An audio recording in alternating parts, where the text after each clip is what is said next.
vamos seguindo em frente na nossa jornada, na nossa caminhada de fé, aprendendo mais da palavra de Deus. Estamos pregando aí sobre a vida de José como um tipo de Jesus. Relembrando, o que é tipo? Tipo é uma disciplina, né, da teologia chamada tipologia. São personagens, eventos ou objetos no Antigo Testamento que apontam ou apontavam para a figura, para a pessoa, para a obra de nosso Senhor Jesus Cristo. Então já vimos isso em Abel, vimos isso em Moisés, vimos isso em Davi. Só que quando me deparei com o personagem José do Egito, eu percebi que ele é um personagem riquíssimo e não tem como falar de José em um culto só. Então hoje nós vamos trazer a segunda parte. Tem a terceira, tem a quarta, só falando sobre José como tipo, e a gente aprende muito desta maneira. Então abra sua Bíblia, por favor, em Gênesis capítulo 37, coloca o seu marcador de Bíblia, porque a gente vai vamos trabalhar com os textos, né, de Gênesis 37, e vamos para o Novo Testamento. A gente vai voltar para Gênesis e vamos fazer como temos feito nas outras semanas, amém? Gênesis 37, versículo 11. O livro dos começos. Diz assim a palavra de Deus. Você achou? Diz a palavra de Deus assim: seus irmãos lhe tinham ciúmes. O pai, Jacó, né? No entanto, considerava o caso consigo mesmo. Ele observava tudo isso que estava acontecendo com seus filhos. Os ciúmes, a inveja dos seus filhos, considerava isso consigo mesmo. Deixa marcado aí. Estou marcando agora, também estou marcando aqui. Vamos agora para Lucas, capítulo 2.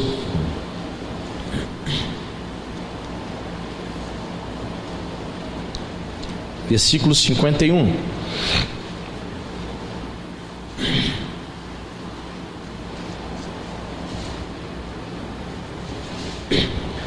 Versículo 50. Lucas 2:50. Você achou? Amém? Diz a palavra: não compreenderam, porém, as palavras que lhes dissera, que Jesus tinha dito, né? E desceu com eles para Nazaré. E Jesus era-lhes submisso. Sua mãe, porém, guardava todas essas coisas aonde? No coração. A semelhança, né, desse evento interessante, Jacó observando os seus filhos, observando José e os irmãos de José, ele via o ciúme, a inveja, os sonhos que José havia tido. E diz a palavra de Deus que Jacó, seu pai, guardava tudo isso consigo, guardava essas coisas no seu coração. Vemos aqui Maria, o menino Jesus, encontrando com ele no templo. Ele havia se perdido, mas ela encontra com o menino Jesus no templo, e ele fala aquela famosa frase no versículo 49: por que me procuráveis? Não sabias que me cumpria estar na casa do meu pai? Pois bem, diz a palavra de Deus que o Senhor Jesus volta para Nazaré com os seus pais, com Maria, verso 51. Ele era submisso, ele obedece seus pais. Jesus era um menino obediente. E diz aqui que Maria guardava todas essas coisas, tudo que ela estava observando na vida de Jesus, guardava no seu coração. E essa palavra, eu fui pesquisar essa palavra guardava, no grego, uma palavra chamada diateriu, que significa conservava, ou guardava com segurança. Irmãos, temos aqui a tipologia, está claro para você, né? Aplicando nas nossas vidas. Tudo que nós observamos, todo o agir de Deus em nós e naqueles que nos cercam, nós precisamos guardar no coração. Porque Deus fala conosco, amém, irmãos? O Espírito Santo aqui no caso de Maria estava mostrando com as atitudes do menino Jesus que Deus reservava algo grande para ele. Então ela guardava tudo aquilo no seu coração. Anos depois ela veria o seu filho entregando-se na cruz do Calvário. Perfeito? Diz a palavra de Deus aqui que Jacó guardava todas essas coisas consigo. Muitos anos depois, José veria Deus realizando uma grande obra Jacó veria Deus realizando uma grande obra na vida de José, quando ele se tornaria vice-governador do Egito. Então, irmãos, muitas coisas Deus realiza em nós, presta atenção nisso, ou Deus permite que nós observemos em nossas vidas, ou na vida de outros, e precisamos guardar essas coisas no coração. geralmente você não vai entender. Geralmente algumas coisas que estão acontecendo na nossa vida, ou na vida de um filho, na vida do nosso esposo, da nossa esposa, de um irmão da igreja, a gente observa, a gente diz assim: Jesus, eu não estou entendendo, o que o Senhor quer falar?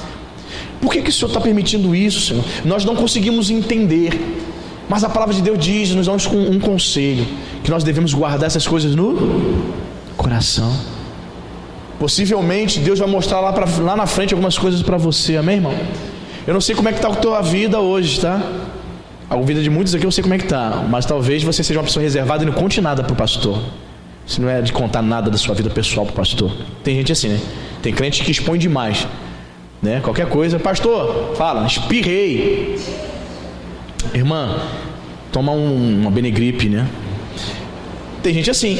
Tem outras pessoas que, pastor, por mais que se aproxime, eu tente saber, ela é dela, é discreta, perfeito. Perfeito? Então, há pessoas que não vão contar. E eu observo muitas vezes que eu fico analisando a vida desses irmãos, eu fico pensando assim: o que o senhor quer falar? Qual é a maneira que o senhor está trabalhando na vida dessa irmã, desse irmão? Senhor, qual a lição também para mim como pastor? Senhor, o que o senhor quer fazer? E muitas vezes, irmãos, nós não temos uma resposta imediata. Mas assim como Jacó, como Maria, o que devemos fazer é guardar essas coisas no coração, é preservar estas coisas, porque certamente lá na frente Deus vai te dar resposta, Deus vai te mostrar, vai te revelar o porquê que algumas coisas estão acontecendo hoje. Por que essa coisa está acontecendo comigo hoje? Por que esse evento na minha vida, Senhor? Você não está entendendo. Eu fico pensando em Maria, José chegando lá no templo e vindo Jesus conversando com os mestres e os teólogos da época, ela observando aquilo dali. O que é isso? Ela sabia, obviamente, que a concepção foi miraculosa, ela sabia, tinha algo de especial, algo diferente em Jesus, mas ela ainda não entenderia muito bem, não estava entendendo muito bem. O que o Senhor tem preparado para esse menino? O que o Senhor vai fazer na prática com esse menino? Ela ainda não entendia muito bem, mas uma coisa ela fazia: ela guardava as palavras que ela ouvia do menino Jesus no seu coração. A palavra de Deus também deve ser guardada no coração, amém, irmão? Guardar com segurança é o significado da palavra. Porque nós devemos guardar com segurança? Porque Satanás tentará arrombar a porta para arrancar a palavra que é semeada diariamente no teu coração, irmão. Essa é a função do diabo, tentar arrancar. Tanto que é verdade isso, que eu prego aqui, ou qualquer pastor prega, e a pessoa está no pátio: o que o pastor pregou? Qual foi o tema da mensagem? Ih, rapaz, calma aí. Aí ri sem graça, esqueci. Por quê? Porque essa é a função de Satanás. A pessoa colocou o pé ali no pátio e tentar arrancar a semente da palavra de Deus. Mas a palavra de Deus deve ser guardada no coração. Eventos, episódios e a palavra de Deus sendo guardada no coração. Davi vai dizer: a tua palavra escondi no coração para não pecar contra ti. Amém, queridos?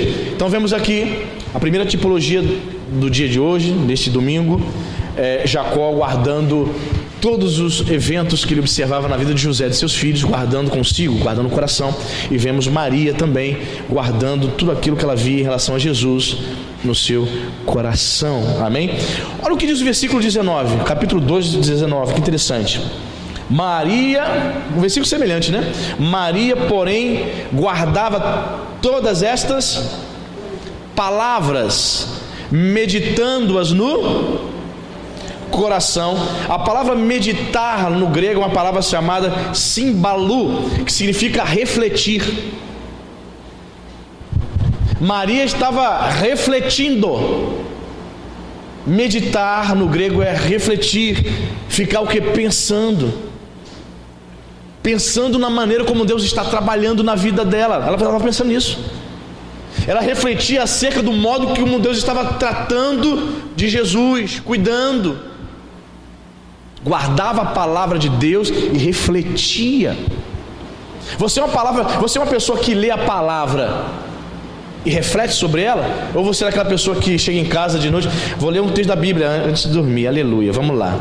No princípio era o verbo, e o verbo estava com Deus, e o verbo era Deus. Deus falou comigo. Um minuto depois está dormindo.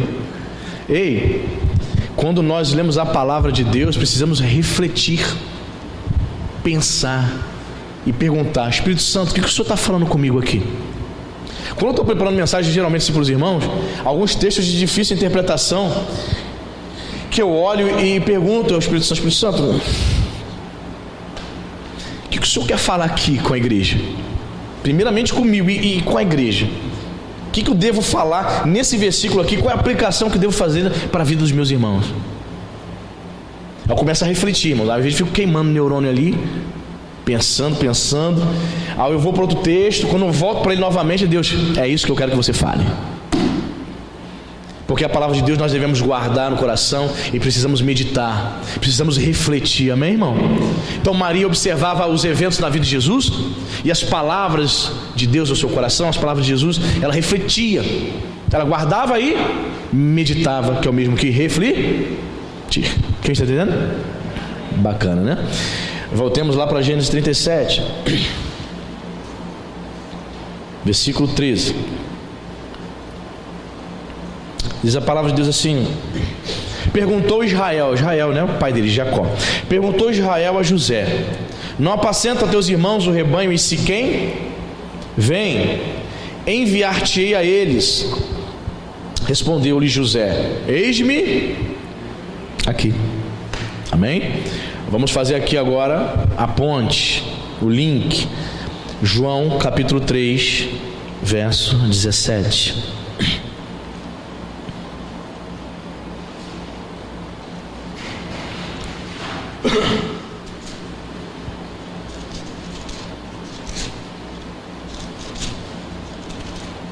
João 3,17.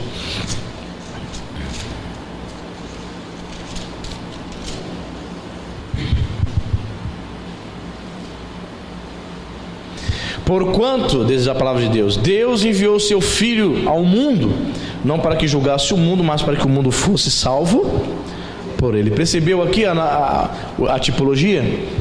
Jacó chama José: enviar-te-ei aos seus irmãos. Da mesma maneira, o Senhor Deus envia o Senhor Jesus aos seus irmãos, seus compatriotas. Porque Jesus, ele no início do ministério dele, ele vai dizer, né? Importa que o reino de Deus seja primeiramente anunciado a Israel. Como Israel rejeita, então se estende aos gentios a mensagem do Evangelho. Mas primeiramente ele veio anunciar a casa de Israel. Então ele veio anunciar o reino de Deus aos seus irmãos, porque Deus enviou o seu Filho. Interessante, então vemos esse link, essa tipologia na vida de José. É interessante, né? José, eu vou te enviar os seus irmãos. Você vê a prontidão de José? O que ele diz? Eis-me aqui. Ele não pergunta: pra quê, pai? Ele não diz: pai, tô cansado, manda Benjamim. Senhor, papai, semana que vem eu vou. Ele demonstra prontidão. O Senhor Jesus foi enviado para nos salvar, amém, irmãos? E eu não consigo contemplar uma imagem da qual Deus Pai dizendo: meu filho, eu vou te enviar para salvar a humanidade, e Jesus dizendo: agora não, pai, estou cansado de me assentar ao trono. Não existiu isso, irmão. Jesus também prontamente, em obediência ao Pai, ele assume a forma humana, ele encarna, e o Verbo se fez carne. Ele assumiu a forma humana, ele encarnou, foi enviado pelo seu Pai. Para quê, irmãos? Vamos lá ver, de volta para o versículo 17. Não para que julgasse o mundo, mas para que o mundo fosse. Se você ficar, preste atenção, irmãos, nesse versículo. Se nós ficarmos apenas com este versículo, nos isolarmos neste versículo, qual é a conclusão que você chega? Diz aqui o texto: porquanto Deus enviou seu Filho ao mundo, não para que julgasse, mas para que o mundo fosse salvo por ele. Ué, pastor, mas Jesus não julgou o mundo, não? Jesus não condenou os pecados do mundo, dos homens? Sim ou não, irmão? O próprio João ele descreve Jesus condenando os pecados. Veja bem, ele está referindo-se aqui, esse versículo 17, à primeira vinda de Jesus. Qual foi o propósito do Senhor Jesus na sua primeira vinda? Anunciar o reino de Deus e entregar-se na cruz do Calvário para salvar. Então ele está destacando aqui a primeira vinda do Senhor, não para que julgasse, mas para que o mundo fosse salvo por ele. É óbvio que agora sim as palavras de Jesus condenam em definitivo todo aquele que rejeita as suas palavras. Se você ficar só com esse versículo aqui, você vai dizer que a função de Jesus não foi julgar, condenar o pecado da humanidade, ok? Aqui está dando destaque à questão da salvação, a prioridade de Deus em enviar seu Filho para salvar, perfeito? Então prioritariamente o Senhor Jesus vem para salvar. É claro que em 3 anos e meio aqui, ele pregando o reino de Deus, anunciando a vontade do Pai, é óbvio, né, irmãos? Se você estudar os evangelhos, você vai perceber que ele condena o pecado, que ele condena o homem pecador. As palavras de Jesus julgavam. Vê se não é uma palavra de julgamento, irmãos. Jesus no capítulo 6 de João, dizendo assim para os fariseus: vós, João 6,44, vós tendes por pai o diabo. Não é uma palavra de julgamento, irmão? Está condenando ali os pecados de hipocrisia da liderança judaica. Mateus capítulo 23, vocês são raça de víbora. Aí a pergunta que nós podemos fazer: mas João 3,17 está dizendo que Jesus não veio para condenar o mundo, para julgar o mundo, mas para salvar. Será que Jesus não queria salvar também os fariseus? O que você acha, irmão? Sim ou não? Sim, mas eles quiseram? Não. Está entendendo, irmão? Então ele veio para salvar aquele que aceitar a sua mensagem. Perfeito? Jesus veio, ele condenou sim os pecados de hipocrisia dos fariseus, chamou de raça de víbora, disse que o pai deles é o diabo. Por que você está dizendo isso? Porque vocês procuram matar-me, vocês não estão aceitando as minhas palavras, por isso vocês têm por pai o diabo. Então houve uma palavra de condenação, uma palavra de julgamento. As palavras de Jesus foram as palavras mais duras de Jesus, foram em relação justamente aos líderes religiosos. Para uma prostituta, Jesus disse o quê? Vai e não peques mais. Para um ladrão cobrador de impostos, Jesus disse o quê? Hoje houve salvação nesta. Mas para quem conhecia a Bíblia, Jesus disse: raça de víbora, filho do diabo, filho de Belial. Caramba! Então as palavras de Jesus foram fortes, foram de julgamento. Então a Bíblia, veja como é importante a hermenêutica, né? Que é a ciência de interpretação bíblica.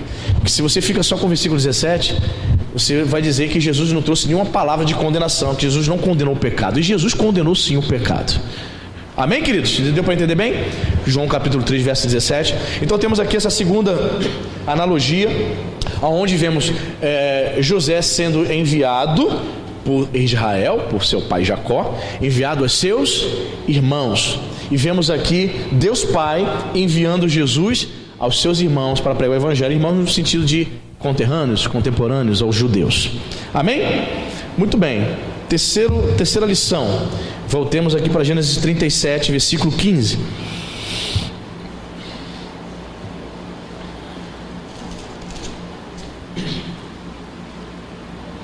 Você achou?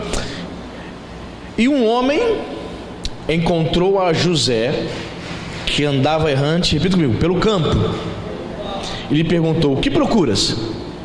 Guardou aí? José estava andando pelo campo. Agora vamos para um texto do Novo Testamento. Mateus, capítulo 13. Mais uma tipologia aqui, mais uma semelhança de um evento da vida de José com a vida de Jesus.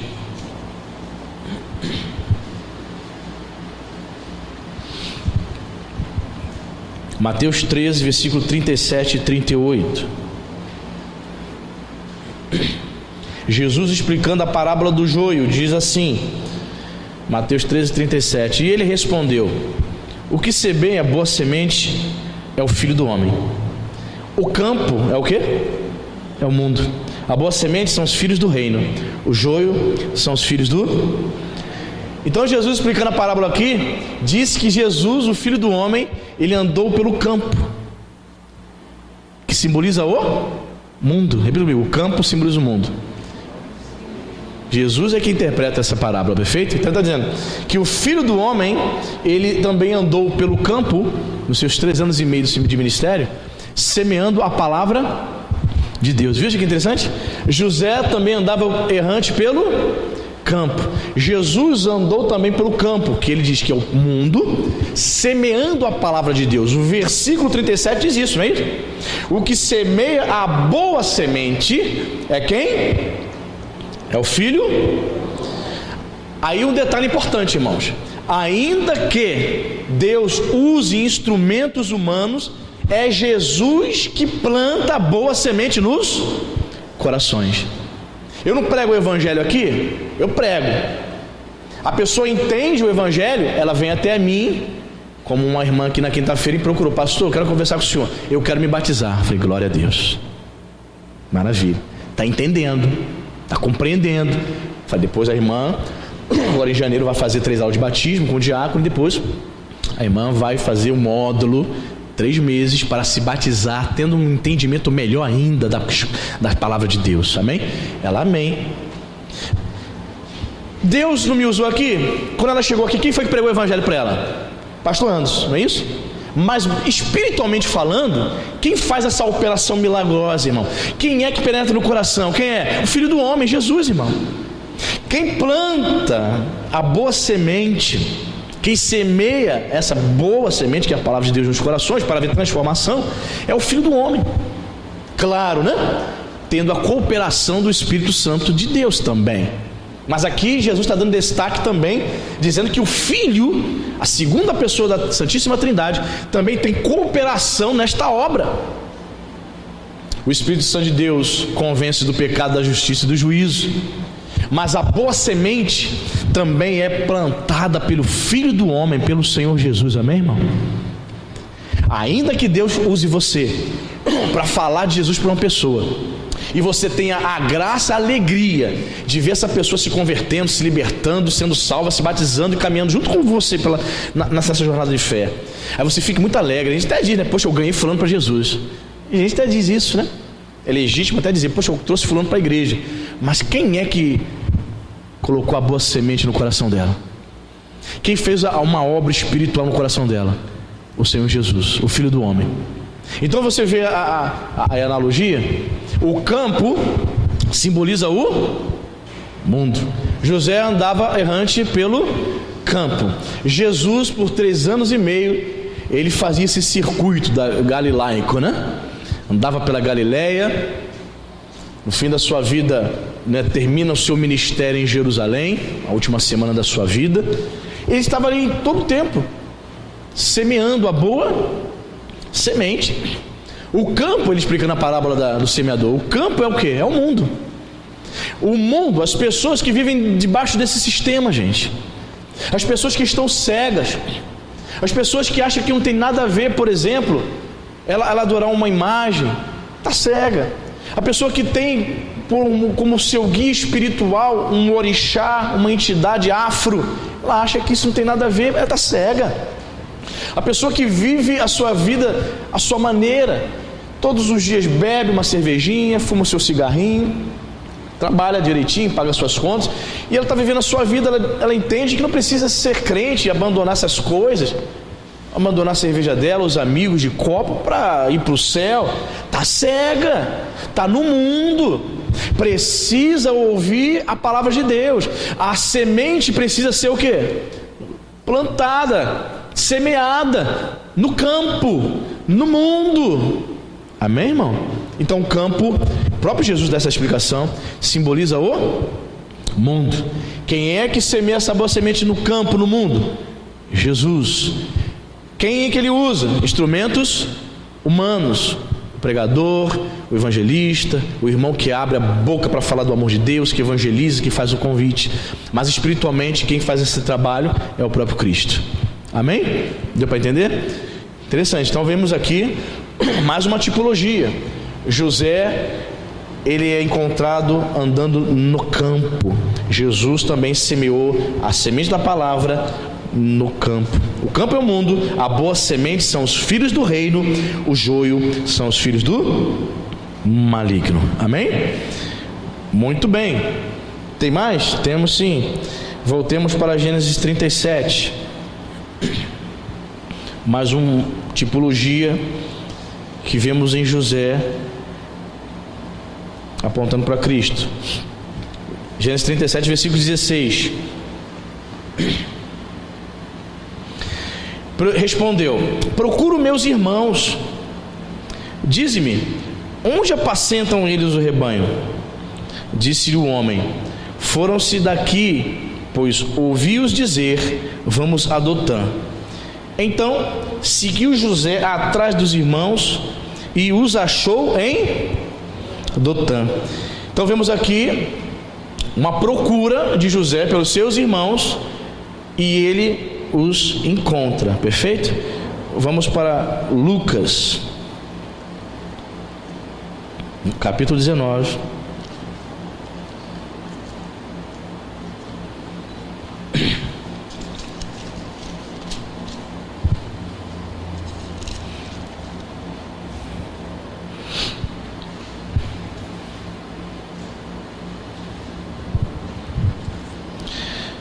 Que é o versículo muito famoso, né? Versículo Lucas 19:10. Porque o Filho do Homem veio buscar e salvar o perdido. Interessante, né, irmão? Jesus, ele veio a esse mundo para fazer o quê? Para buscar o homem, para conduzir o homem pecador a Deus novamente. Paulo vai dizer isso, né? Que o Senhor Jesus, ele nos reconciliou com Deus. Então há uma busca, interessante, né? Deus busca pelo homem. Deus vai em busca do homem, porque o homem está o quê? Perdido. E interessante que eu fui pesquisar essa palavra perdido no grego. A palavra perdido no grego é uma palavra chamada apololos, que significa arruinado, destruído. Quando eu digo que uma pessoa está destruída, a palavra destruir é uma palavra mais forte do que perder, não é verdade? Essa carteira é do tua agora.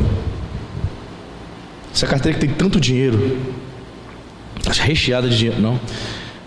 Se eu dizer assim, Guará, eu perdi a tua carteira, aí você vai dizer assim, aonde, pastor? Eu acho que foi no pátio. A primeira atitude que nós vamos ter é começar a procurar a carteira do Guará onde? No pátio. Mas se eu disser assim, Guará, eu destruí a tua carteira amarretada, Guará, não sobrou nada, tinha dinheiro, foi despedaçado as cédulas, as moedas amassaram, as moedas que tinha aqui, seus documentos foram destruídos, amarretadas. Qual é mais forte, a palavra mais forte no português? Destruir ou perder? Destruir, né? Então, se vamos para o grego, o entendimento é muito mais profundo. Diz aqui, Jesus veio buscar e salvar o perdido, né? Na tradução portuguesa. Então o correto seria dizer, Jesus veio buscar e salvar aquele que está destruído. O homem sem Deus, ele é um ser destruído, arruinado pelo pecado e por Satanás. E veja o que Jesus faz na nossa vida, irmãos. Ele nos busca, ele nos encontra e restaura a nossa comunhão com Deus. Como o nosso Deus é poderoso, ele nos busca. É por isso que os calvinistas batem nos arminianos, né? Você não aceita Jesus, é Jesus que te busca. É baseado num texto como esse, né? Os calvinistas, irmãos calvinistas dizem, é o Senhor que nos busca. De fato, né? Eu penso que é um sinergismo, né? O Senhor nos busca, o evangelho é pregado no nosso coração e nós tomamos a decisão de se deixar ser achado por ele, claro, né? Percebe? Então a palavra é muito mais profunda teologicamente. O homem está arruinado sem Deus. O homem está destruído, não somente perdido, mas destruído. Quem é que faz isso na vida do homem? Satanás. E o Senhor Jesus busca esse homem e restaura a sua vida, porque a vida dele está destruída. Interessante, né? Se nós fizermos esse link, nós podemos dizer que a vida dos irmãos de José Era uma vida espiritual destruída, sim ou não? Estavam com ódio no coração, desejando assassinar a José. Estavam perdidos, né, também espiritualmente, podemos assim dizer. E a humanidade também perdida. Jesus vem para buscar, para salvar o homem pecador, o homem destruído pelo pecado, arruinado.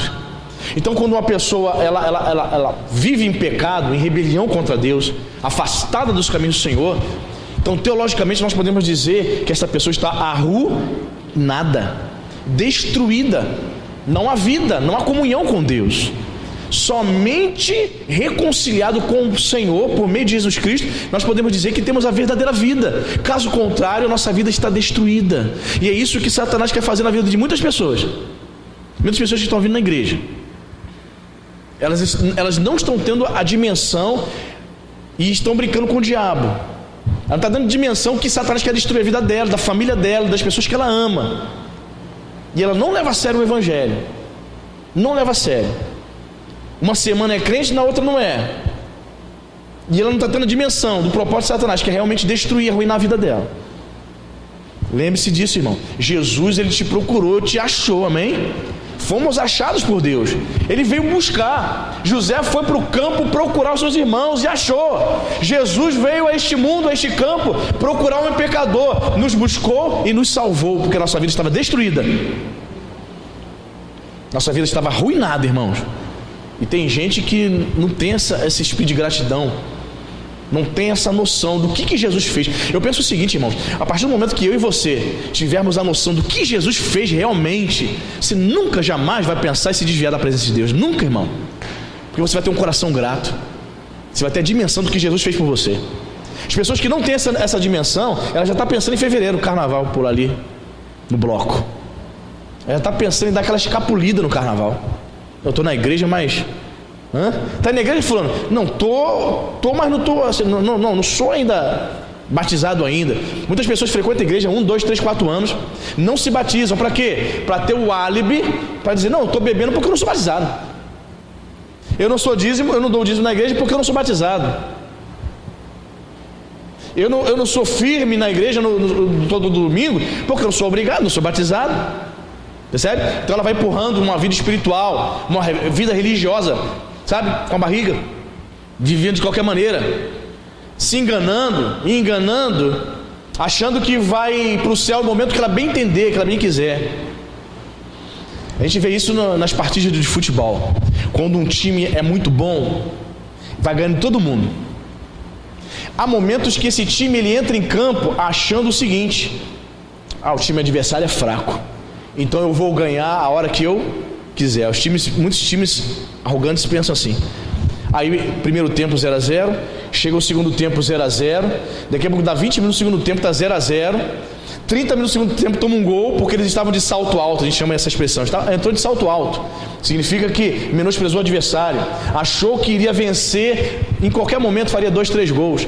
Eu vi uma entrevista, aquela seleção de 82, seleção brasileira que perdeu para a Itália, que é considerada uma das seleções melhores de todos os tempos, a seleção de 82, muitos consideram melhor do que a seleção de 70, e eles na entrevista, o repórter perguntando, por que vocês acham que vocês perderam? Eu não sei se foi o Falcão ou o Júnior, disse o seguinte: a verdade é que nós achávamos que iríamos ganhar quando a gente bem entendesse, nos sentíamos o que? Muito superiores. Não, a gente faz 1-0 no primeiro tempo, 2-3 no segundo, acabou tomando de 3-0, irmão, 3-0, né? 3-0 da Itália, de Paulo Rossi. Perderam. Tem muita gente assim dentro da igreja. Ela não toma a decisão de entregar a vida para Jesus, não se batiza, ou se batiza e vive da mesma maneira como antes do batismo, não mudou nada, só tomou um banho, não houve mudança nenhuma, batizou-se, mas não houve mudança nenhuma, e ela vai vivendo do jeito dela. Ela está igual a seleção de 82, ela acha que a qualquer momento está tudo certo, ela vai para o céu quando bem entender, ou no final das contas Deus é muito bom, vai me salvar dessa maneira que eu estou vivendo. Mentira, irmão. Tem que haver arrependimento, transformação de vida, amém? Tem que deixar Jesus nos encontrar, porque nossa vida está destruída, está arruinada, e somente Ele pode restaurar a nossa vida, amém? Muito bem, vamos para outra tipologia. Voltemos para Gênesis 37.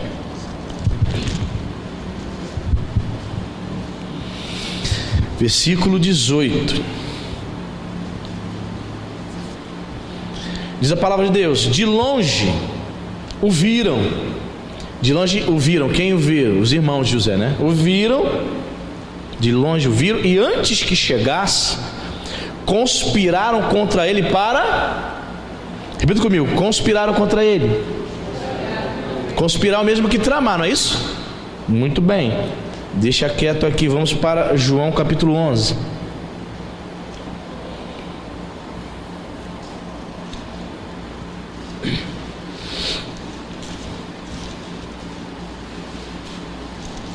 João capítulo 11, vamos ler a partir do verso 49. Olha que interessante, irmão. João 11, 49, você achou? Diz a palavra de Deus: Caifás, porém, um dentre eles, sumo sacerdote naquele ano, advertiu-os dizendo: vós nada sabeis, nem considerais que vos convém que morra um só homem pelo povo, e que não venha a perecer toda a nação. Ora, ele não disse isto de si mesmo. O evangelista João explicando: ora, ele não disse isso de si mesmo, mas sendo sumo sacerdote naquele ano, profetizou que Jesus estava para morrer pela nação, e não somente pela nação, mas também para reunir em um só corpo os filhos de Deus que andam dispersos. Desde aquele dia resolveram matá-lo. Percebe? Quando José está chegando no campo, os irmãos dele se reuniram e conspiraram: vamos matar ele. Percebeu a tipologia? Vamos matar ele. Quando Jesus estava se aproximando do fim do seu ministério, a liderança religiosa, Caifás estava tramando a morte de Jesus. Desde aquele dia resolveram matá-lo. Percebeu o link? Percebeu a tipologia? Da mesma forma que, como falei na semana passada, odiaram a José sem causa, também estavam odiando a Jesus e estavam conspirando contra ele, tramando a morte dele. Então vemos aqui a tipologia, perfeito? Muito bem, agora eu quero fazer uma observação nesse texto aqui, que eu analisando ele, até fiquei em casa comentando com a Cintia, tentando entender, lendo muitos comentaristas, né? Poucos falaram sobre ele, sobre essa questão aqui que eu vou falar ainda, mas apenas um ou dois comentaristas que trouxeram assim, uma posição interessante e que, analisando, é verdade. Vou te dizer o que é. Vamos lá, versículo 51. Ora, ele não disse isso de si mesmo, mas sendo sumo sacerdote naquele ano, profetizou que Jesus estava para morrer pela nação. Caifás, presta atenção, Caifás, ele tinha uma posição ali, perfeito? Ele era um líder religioso. Mas Caifás, ele estava alinhado, ele estava fazendo a vontade de Deus, sim ou não? Não, ele era um homem corrupto, extremamente corrupto. Ele estava aliançado com Roma. Aliás, era o governo romano que tirava, né, e colocavam os sacerdotes naquele tempo. Então eles faziam de tudo para se manter no poder. Aí o que ele fala? É necessário, importa que um homem morra pela nação. Esse homem estava se referindo a quem? Jesus. Qual era o medo de Caifás? O medo de Caifás era que Jesus em Jerusalém, seus seguidores se prendessem a Jesus, seus seguidores pudessem fazer um levante.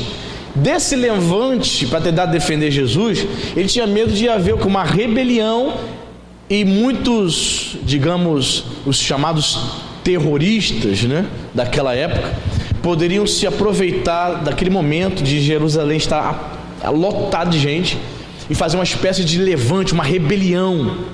Ele sabia que uma rebelião do povo poderia ter muito derramamento de sangue, porque os romanos, os soldados, iriam fazer o quê? Tentar abafar essa rebelião, perfeito? E, havendo rebelião, muitas mortes, ele tinha medo de ser o quê? Deposto. Ele tinha medo de perder o poder. Essa que é a verdade. Então o que ele pensou? O que ele disse? Olha, antes morra um só homem pela nação do que um monte de gente, haja derramamento de sangue, eu seja retirado do meu cargo, entendeu? Então ele falou isso, perfeito? Era um homem que não fazia a vontade de Deus. Vamos analisando isso. Só que diz a palavra de Deus aqui, João, o evangelista, escreve dizendo que ele profetizou, não é isso? Sendo sumo sacerdote naquele ano, profetizou que Jesus estava para morrer pela nação. Aí eu falei assim, eu preparando essa mensagem, falei, Cintia, me responde aí, como é que um homem corrupto, pecador, desse naipe que era Caifás, profetiza, fala uma verdade? Ele falou uma mentira ou uma verdade, irmãos? Verdade. Tem que um homem morrer pelo povo, e Jesus morreu por todas as pessoas, sim ou não? A melhor explicação que eu encontrei foi essa, eu até anotei aqui, ó. Deus falou por meio de Caifás por causa do seu ofício que ele ocupava, não por causa da sua retidão. Isso traz muito ensino para a gente. Muitas pessoas estão equivocadas, enganadas nos meios eclesiásticos. Elas estão exercendo cargos na igreja, estão liderando ministérios, estão fazendo um monte de coisa, são ativistas, mas elas não andam em retidão. São pessoas que estão no pecado. As igrejas americanas, irmãos, não sei se você sabe disso, uma corrupção total, porque a maioria dos pastores e dos ministros de louvor das igrejas norte-americanas, eles são contratados. A igreja contrata o pastor leva um currículo, é analisado o currículo dele, como se fosse uma empresa, é analisado o currículo dele, se formou no seminário teológico de Dallas, lá no Texas, perfeito, pós-graduado em Novo Testamento, liderou um pequeno grupo de estudantes da Bíblia e tal, pastoreou a igreja tal por 10 anos, que currículo excelente, o senhor está contratado. Contrata-se pelo currículo, não quer saber se ele é reto, não quer saber se o sujeito é viciado em drogas ou não, homossexual. Importa o talento dele, importa o currículo dele. Então, nos Estados Unidos estão muitas igrejas com essa linha de inclusão. Então, não importa se o pastor é gay, ele tem um bom currículo, vai ser o nosso pastor. Não importa se o sujeito do Ministério do Louvor, o líder do Ministério do Louvor, ele é gay, canta muito, tem que ser o nosso líder, venha. Então, é uma empresa, irmãos, aonde o Espírito Santo vai usar um homem desse? Aonde o Espírito Santo vai usar esse indivíduo? Mas, olhando esse texto, nós percebemos que um indivíduo pode ser um não salvo, mas, não sei se infelizmente ou infelizmente, por causa do cargo dele, ele pode pregar verdades. Pessoas podem vir a conhecer Jesus porque ele está pregando a verdade, sim ou não? Caifás não era um homem salvo, Caifás não era um homem reto, mas o próprio João explica no texto que ele profetiza, por quê? Porque ele era sumo, quer queira ou não, ele tinha um cargo de muita importância espiritual, que ele não valorizava. Interessante isso, né, irmão? Isso mostra que tem muita gente liderando, à frente de ministérios, elas falam verdades, mas não vivem estas. Irmãos, eu trabalhei com um patrão, e ele assim, contou bastante coisa da vida dele, pessoal, problemas que ele teve na igreja que ele congregava, e ele saiu da igreja que ele congregava, porque infelizmente a esposa dele, ele era diácono na igreja, a esposa dele teve um caso com o pastor, ele descobriu, mas o pastor não tinha só um caso com a esposa dele, do diácono, tinha um caso com várias irmãs da igreja, várias. Além do mais, ficou-se sabendo que esse pastor abusou de uma irmã da igreja de 15 a 6 anos, doente mental. Olha o naipe. Se você fosse na igreja dele, essa igreja lá em Caxias, a igreja lotada. Se você ouvisse a pregação dele, uma pregação maravilhosa, uma pregação ortodoxa, mais de 500 pessoas na igreja domingo de noite, fazia o apelo, esse pastor com todos esses pecados, fazia o apelo, 10, 15 pessoas aceitando Jesus toda noite, igreja lotada. E a gente na época conversava sobre isso. Eu falei, Deus é um Deus de misericórdia. Obviamente que Deus está tratando com ele. Claro que Deus vai tratar com ele, né? Com o pastor pecador. Mas ao mesmo tempo que ele está pregando, ele tem uma função de liderança, ele está pregando a verdade, embora não viva. Deus, por misericórdia, está salvando pessoas. Percebeu? Então eu vejo aqui nesse texto esse tipo de acontecimento que ocorre também hoje. Caifás profetiza. O que é um profeta? É um porta-voz de Deus. Ele está falando por intermédio do Senhor. Embora Caifás não tivesse uma vida reta, ele fala uma verdade ali tremenda. Importa que um homem morra pela nação. E eu achei muito interessante isso, que eu fiquei debatendo com a Cintia em casa, debatendo assim no bom sentido, conversando, é que Deus, muitas vezes, para alcançar propósitos que fogem à nossa compreensão, Ele usa pessoas que não estão vivendo em retidão. A gente não entende bem isso. Isso não significa que a pessoa é salva. Não.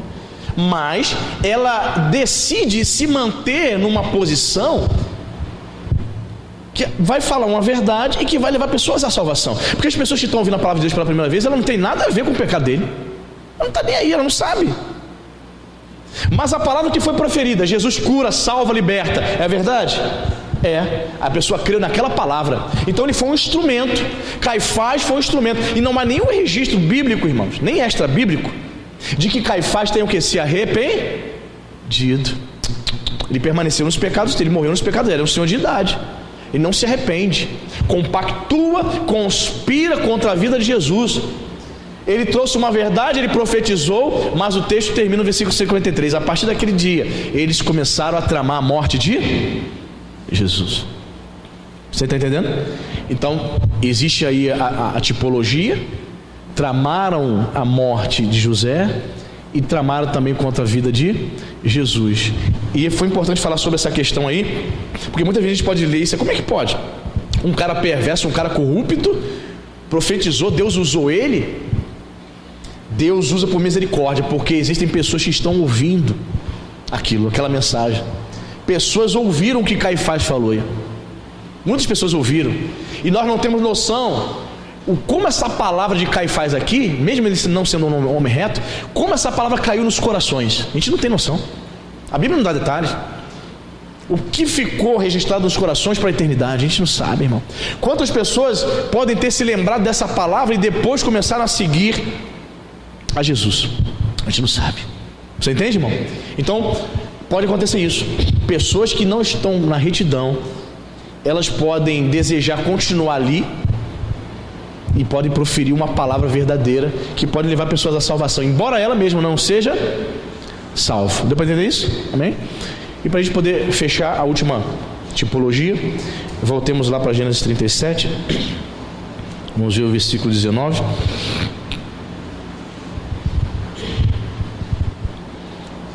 Conspiraram contra José. Versículo 19 diz: e dizia um ao outro: vem lá o tal sonhador. Começaram a zombar de José, escarnecer dele. Fizeram isso com Jesus, sim ou não? Mateus 27, vamos lá para a gente comprovar isso na Bíblia. Mateus 27. E veja quantas semelhanças, né, irmãos? Muito interessante. Zombaram de José, fizeram a mesma coisa com Jesus.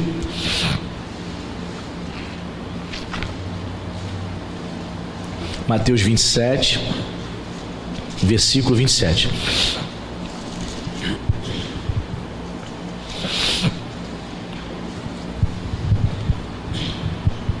Você achou, amém? Logo a seguir, os soldados do governador, levando Jesus para o pretório, reuniram em torno dele toda a coorte. Despejando-o das vestes, cobriram-no com um manto escarlate. Tecendo uma coroa de espinhos, puseram-lhe na cabeça, e na mão direita um caniço, e ajoelhando-se diante dele, o escarneciam, dizendo: salve, rei dos judeus! E cuspindo nele, tomaram o caniço e davam-lhe com ele na cabeça. Escarneceram do nosso Senhor, debocharam dele. É interessante, né? Diz o versículo 27, que reuniram em torno de Jesus toda a coorte. Não é corte do reinado, é coorte. Coorte era um grupo de 500 soldados romanos. Havia uma centúria, que era um grupo de 100. Logo depois disso tinha um grupo de corte, que eram 500 soldados. Nos filmes de Jesus, no momento que eles estão debochando de Jesus, colocando a coroa de espinhos, escarnecendo dele, você vê o quê? Meia dúzia de soldados, né? Diz a Bíblia aqui que 500 soldados ficaram ao redor de Jesus para zombar dele. Os filmes, eles diminuem bastante, né? Pagar muitos figurantes, né? Custa caro para uma produção, né? 500 homens, 500 soldados endemoniados para zombar do nosso Senhor. Fizeram uma coroa de espinhos, colocaram na cabeça, se ajoelharam diante dele e diziam: salve! Essa palavra salve aqui, no latim, seria ave, um deboche. Qual era o cumprimento dos soldados romanos quando se apresentavam diante do imperador? Ave César, que é o mesmo que salve. Então eles se prostram diante de Jesus e eles debocham, usam a mesma palavra que eles falavam em latim: ave rex iudem, salve, rei dos judeus. Escarneceram dele, zombaram, fingiram que ele era César, compararam o nosso Senhor, nessa época era Tibério, né? Com Tibério César, os imperadores que eram homens perversos geralmente, né? Escarneceram dele e fizeram o quê? Se ajoelharam. É fato importante sempre lembrarmos que um dia esses mesmos que zombaram do nosso Senhor, eles terão que comparecer diante do nosso Senhor e vão ter que reconhecer o nosso Senhor como o Rei dos Reis. Ali eles não tinham consciência que estavam se prostrando, ironicamente, né? Estavam se prostrando diante do verdadeiro Rei. Eles não tinham consciência. Mas esses mesmos homens, muitos morreram e foram para o inferno. Eles terão que ressuscitar para comparecer diante do grande trono branco. E ali reconhecerão que um dia se ajoelharam debochando do nosso Senhor. Todo aquele que debocha do Senhor não reconhece que Jesus é Rei. Um dia vão ter que se prostrar diante dele, mas para serem lançados no lago de fogo e enxofre. Que nós possamos nos prostrar diante do Rei dos Reis, mas com um coração sincero, em total rendição. Nunca, jamais desmerecendo e escarnecendo do Filho de Deus. Amém, queridos? Que essa palavra possa ficar no teu coração. Escarneceram de José, zombaram de José. Lá vem um sonhador. José sonhava de verdade, não sonhava? Eram sonhos de Deus. Mas a partir do momento que eles zombavam, eles não estavam dando o que? Crédito ao sonho de José. Em outras palavras, seus sonhos são mentirosos, José. Quando os soldados se prostram diante de Jesus, diz: salve, rei. Estão debochando. Estavam diante do verdadeiro rei, mas não davam crédito que ele fosse de fato rei. Que nós possamos dar crédito para o Senhor. Ele é o Rei dos Reis, amém? Muito obrigado, Senhor Jesus. Obrigado porque a tua palavra é tremenda, Senhor. Ela nos traz tantos ensinamentos, nos mostra, nos revela grandes coisas. Obrigado, Senhor, porque um dia o Senhor foi enviado pelo Pai, foi enviado a este campo, o mundo, e semeou a boa semente nos nossos corações. É por isso que nós estamos aqui nessa manhã, Senhor. Poderíamos estar em tantos lugares, passeando numa praia, poderíamos estar dormindo em casa, mas a boa semente foi plantada, Deus, e ela floresceu, aleluia. Ela cresceu, por isso nós estamos aqui cultuando a Ti. Muito obrigado, Jesus. Porque se o Senhor não tivesse sido enviado, se o Senhor não tivesse vindo a este mundo, se o Senhor não tivesse vindo buscar o perdido, aquele que estava arruinado, aquele que estava destruído, se o Senhor não tivesse vindo nos buscar, nós não estaremos aqui. De fato, nós não estaremos aqui cultuando ao Senhor. Obrigado, Deus, pela Tua palavra. Hoje nós podemos entender, Pai, que Caifás disse uma verdade: importa que um homem morra pela nação. Obrigado porque o Senhor morreu por nós. De fato, o Senhor nos substituiu na cruz do Calvário. Ele não tinha consciência, Caifás não tinha consciência do que estava falando. Uma grande verdade. Ele não tinha dimensão do que ele estava falando. Falou aquelas coisas não porque era temente ao Senhor, mas porque ainda exercia um cargo muito importante diante do povo. Então ele profetizou: Senhor, em nome de Jesus, nós não queremos assumir cargos na igreja, Senhor, termos títulos e nós não andarmos retos diante do Senhor. Nós não queremos viver, Senhor, uma vida como muitos têm vivido, Senhor, uma vida de engano, uma vida dupla no pecado, mas tomando os púlpitos, tomando microfones, à frente de grupos de jovens, à frente de grupos de casais, mas vivendo uma vida enganosa, Senhor. Tenha misericórdia, Deus. Nós não queremos ser como Caifás, mas nós queremos ser retos diante do Senhor. Quando nós abrimos a boca para profetizar, Senhor, verdadeiramente que seja porque temos comunhão contigo. Em nome de Jesus, Pai. Senhor, muitos um dia escarneceram de Ti, Pai, conspiraram contra o Senhor, compararam, debocharam o Senhor, imitaram, meu Pai, como se estivesse se prostrando diante de César, dizendo: salve o rei dos judeus. Escarneceram de Ti, Pai, cuspiram no seu rosto e colocaram uma coroa de espinhos, Senhor. Desprezaram a Ti. Mas um dia, Senhor, eles terão que comparecer diante do grande trono branco. Senhor, toda língua confessará, todo joelho se dobrará diante do Rei dos Reis. Nós nos rendemos diante de Ti, Senhor. Nós não queremos esperar, Senhor, até a eternidade para nos prostrar diante do Senhor. Queremos nos prostrar, meu Pai, diante de Ti. Queremos nos render ainda nesta vida diante de Ti, Pai. Ainda nesta vida queremos renunciar tudo quanto temos para vivermos a fé, para vivermos reconciliados com o Filho de Deus. Em nome de Jesus. Pai, que estas palavras, Senhor, que tudo que o Senhor nos ensinou, Pai, nesta manhã, possamos fazer como Maria, que nós possamos guardar essas palavras no coração, que nós possamos meditar nas palavras do Senhor, como fez Maria, Pai. Que nós possamos guardar essas coisas conosco, como fez Jacó, quando observava todas aquelas coisas na vida de José. Quando percebia aquele jovem tendo tantos sonhos, dizendo que o sol e a lua e as estrelas se inclinavam diante dele, aleluia.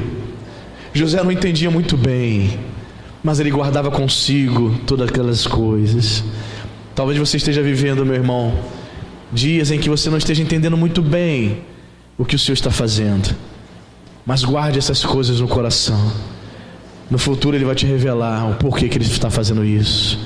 O Senhor cuida de nós, Ele é o nosso Pai, Ele é o nosso Deus. Bendito seja o nome de Jesus. Que você aplauda o Rei dos Reis nesse momento, aleluia. Obrigado, Jesus. Glória a Deus. Louvado seja o nome de Jesus. Obrigado, Jesus. Graças a Deus, amém?